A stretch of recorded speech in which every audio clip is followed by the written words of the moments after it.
তো বন্ধুরা, এটাই হচ্ছে সেই পলাশী মনুমেন্ট। পলাশী প্রাঙ্গণ, যেখানে আজ থেকে প্রায় 260 বছর আগে ঘটেছিল এক ভয়াবহ যুদ্ধ।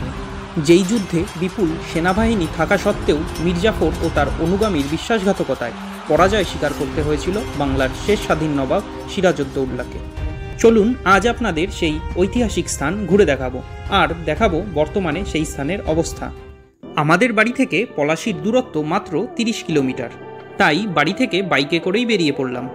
যাত্রাপথে ভাগীরথী নদী পার করে গ্রাম বাংলার প্রকৃতির মধ্যে দিয়ে আস্তে আস্তে এগিয়ে চলেছি সেই যুদ্ধক্ষেত্রের উদ্দেশ্যে। দূরত্ব যত কমছে, সে এক অন্যরকম অনুভূতি কাজ করছে, যা বলে বোঝানো সম্ভব নয়। মনে পড়ে যাচ্ছে ছোটবেলায় ইতিহাসের বইয়ে পড়া যুদ্ধ কাহিনীর কথা। মির্জাফরের বিশ্বাসঘাতকতা, ব্রিটিশ বাহিনীর কাছে সিরাজের পরাজয়, বাংলার স্বাধীন শাসনতন্ত্রের বিনাশ, আরও কত কী। সেসব কথা ভাবতে ভাবতে কিছুক্ষণের মধ্যেই পৌঁছে গেলাম 12 নম্বর জাতীয় সড়কের উপর। এখান থেকে একটু এগিয়ে গেলেই চোখে পড়বে পলাশী স্মৃতিসৌধ, যা পলাশী যুদ্ধক্ষেত্রের প্রবেশদ্বার। সেখান থেকে আরও 3 কিলোমিটার এগিয়ে গেলেই পৌঁছে যাবেন সেই ঐতিহাসিক স্থানে। রেলপথে এই স্থানে আসতে চাইলে শিয়ালদা লালগোলা লাইনের অন্তর্গত পলাশী স্টেশনে নেমে অনায়াসেই পৌঁছে যেতে পারবেন এই প্রাঙ্গণে। দুদিকে সবুজে ঘেরা এই অপরূপ সুন্দর রাস্তা ধরে অল্প সময়ের ব্যবধানে পৌঁছে গেলাম মনুমেন্টের সামনে। বন্ধুরা, এই হচ্ছে সেই পলাশী প্রান্তর, আর এটাই হচ্ছে সেই পলাশী যুদ্ধের মনুমেন্ট।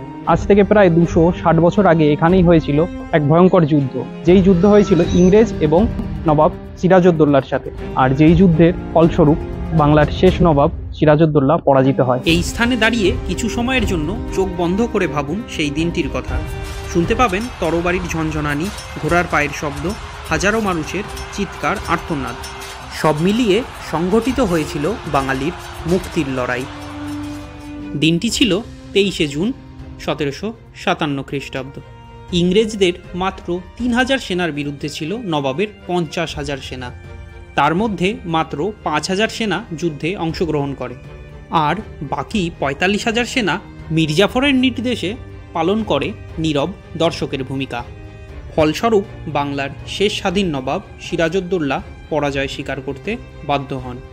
তবে সেদিন যদি মির্জাফরের মতন কিছু বিশ্বাসঘাতক ব্রিটিশদের সাথে হাত না মেলাতেন, তাহলে হয়তো আজকের বাংলার ইতিহাস অন্যরকমভাবে লেখা হতো।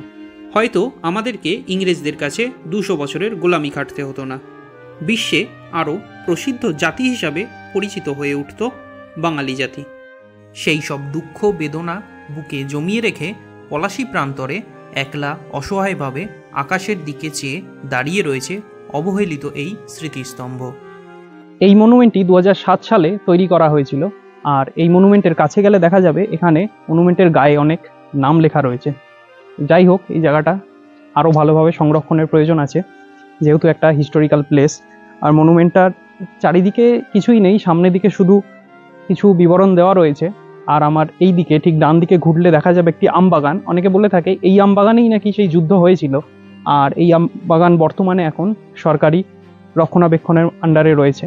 আর এখানে দেখার মতন সেরকম কিছুই নেই, তবে একটা জিনিস, এই রাস্তা দিয়ে আসার সময় কিছু চায়ের দোকানে যখন দাঁড়িয়েছিলাম, তখন এখানকার লোক কিছু বলছিল যে এখানে যখন কোনো নতুন বাড়ি অথবা চাষের কাজের জন্য জমি আগে খোদাই করা হতো, সেই সময় নাকি অনেক অস্ত্রও যুদ্ধের পাওয়া গেছে। এখন সেগুলো আর বেশি পাওয়া যায় না, কিন্তু মাঝে মাঝে কিছু কিছু পাওয়া যায়।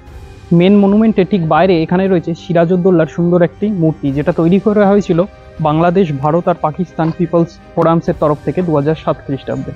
এই পলাশী প্রান্তর যেমন সাক্ষী রয়েছে মির্জাফরের বিশ্বাসঘাতকতার, তেমনি সাক্ষী রয়েছে নবাবী সিং হাজারি, বাহাদুর আলী খান, মীর মদন এবং মোহনলালের মতন সাহসী এবং বীর যোদ্ধাদের বীরত্বের কাহিনীর।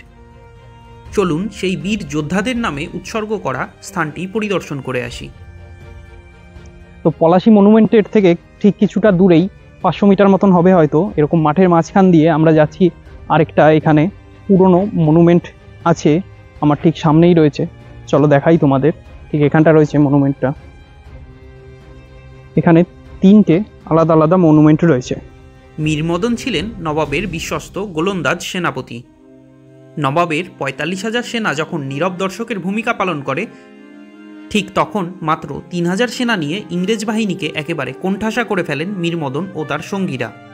এমন সময় ইংরেজ বাহিনীকে নাস্তানাবুদ হতে দেখে নবাবের প্রধান সেনাপতি মির্জাফর চেলে ফেলেন তার শেষ চাল। ব্যাস, আর কিচ্ছু করার নেই। এক মুহূর্তে সবকিছু শেষ হয়ে যায়। পরাজয় স্বীকার করেন বাংলার শেষ স্বাধীন নবাব সিরাজউদ্দৌলা।